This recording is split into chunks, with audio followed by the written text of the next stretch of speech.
Good afternoon. I'm joined here today by Dr. Audrey Calderwood from the section of gastroenterology at Boston Medical Center in Boston, Massachusetts. Welcome, Dr. Calderwood. Thank you for having me. It's a pleasure to have you here. We are going to be talking for the next few minutes about a paper of Dr. Calderwood's that is entitled "The Boston Bowel Preparation Scale Scores Provide a Standardized Definition of Adequate for Describing Bowel Cleanliness."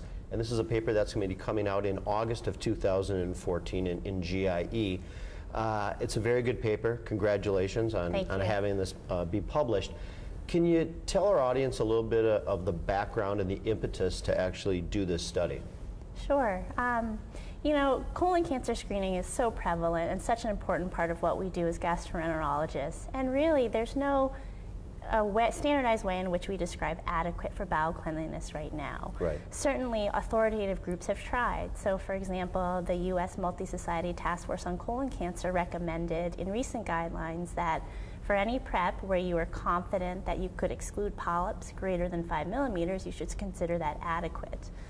Now, if you look at that definition, it's a little bit cumbersome. It's not too practical to implement when your endoscopist is standing there. How confident are you that you can exclude polyps? And it's subjective.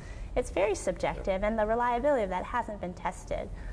And in addition to that, what do you do with the recommendation? So you think it is inadequate. Well, what's the evidence? What are the recommendations for changing follow-up intervals? And that's not well studied right now. So again, the same group, the U.S. Multi-Society Task Force, tried to address that, as well as the National Colorectal Cancer Roundtable. Mm-hmm. And what they provided, I'll describe, is that if you think it's adequate, obviously continue your recommendation for 10 years if there's no polyps.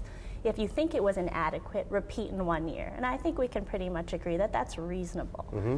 Now, where there's a little bit more difficulty and a little bit more nebulousness around it, if you're going to implement this as a practice, is if you think it's adequate or fair, but adequate to exclude polyps greater than 5 millimeters, then their guideline or recommendation says consider repeating within 5 years.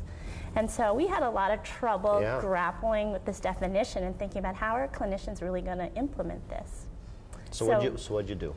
So what we thought was, we have this standardized scale that's been shown to be valid and reliable, the Boston Bowel Preparation Scale. Okay. And we thought, what if we can use this scale and look and see how it changes provider recommendations for follow-up? And maybe this will give us a starting point for deciding what's actually adequate, in a practical sense, and inadequate and should come back at sooner intervals. Yes, and just to tell our audience, so the Boston Bowel Preparation Score is validated. It's already published, it's very well known, it's been validated. Yeah, we've published 2 studies on it validating it, and our last study showed that it's easily disseminated and taught through an educational video that's available online for free. Okay. So what we did in the study was we used data from the Clinical Outcomes Research Initiative, or CORE. Yep. And actually, you may hear me say for Boston Bowel Preparation Scale as a slang or shorthand, we say the BBOPs. Okay. So the BBOPs. Okay. So we used. I thought they were a singing group. Well, yeah, the BBOPs, and then it's a joke because it's the Boston Pops is really popular in Boston. Oh, yes. So it's the BBOPs. Okay. So we used the CORE database to look at normal screening colonoscopies in which no polyps were found, in which a BBOPS was used to assess the quality of bowel preparation, and in which the provider gave a recommendation for follow-up. Okay. So we took this sample of exams, which was about 2,500. So nice size. Yeah, it was a good size, and that's the benefit of using a registry like that. Right. And we looked to see what the association was between total BBOP scores and segment BBOP scores and these provider recommendations. Okay. And in order to validate... So I just want to interrupt completely. So there are 3 segments that are evaluated, if you want to just briefly... Sure. So in the Boston Bowel Preparation Scale, there's 3 segments. So you assess the right, transverse, and the left colon, and you use a scale from 0 to 3. 0 being basically solid stool you can't see, and 3 being a totally pristine colon. And then those 3 segments are summed for a total score that can range from 0 to 9. Right, great. Yeah. So we looked at this data, and as a way to validate that, we also did a video survey of about 170 participants. We asked them to watch short clips of the 3 different segments of a colon for 4 different colons. And when I designed it, I intended these colons to have varying bowel preparation qualities from a BBOP score of 2, 4, 6, and 8. Okay. And we wanted to see what their recommendations would be for an average risk screening colonoscopy of a 60-year-old male. Okay. So in the end, we found that if we look at the Corey data, there really was trends in what people were recommending. Okay, what exactly? So if all the segment scores in all 3 parts of the colon were 2 or more, then uniformly providers had patients come back at the normal 10-year interval. Okay. So it was about 90%.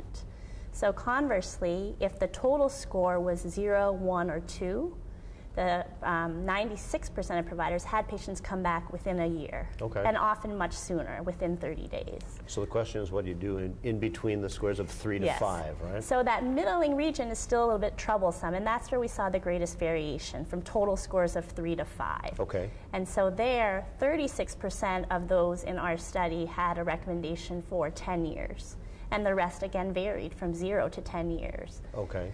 Now, the segment scores are a little bit helpful in that if you have a segment score of 0 or 1 in any of your total score, it really does suggest that providers are altering their behavior and having patients come back earlier. Yeah, so that goes somewhere there was an inadequate segment of the colon. Yeah. Exactly, and so if all segments were 2 or greater, which automatically means that it was 6 or greater as a total score, the median follow-up time was 10 years. Okay. If your total score included any segment score of 1, and if you think about that, that could still be a total score of 7. So you go, well, 1, 3, and 3. Yeah.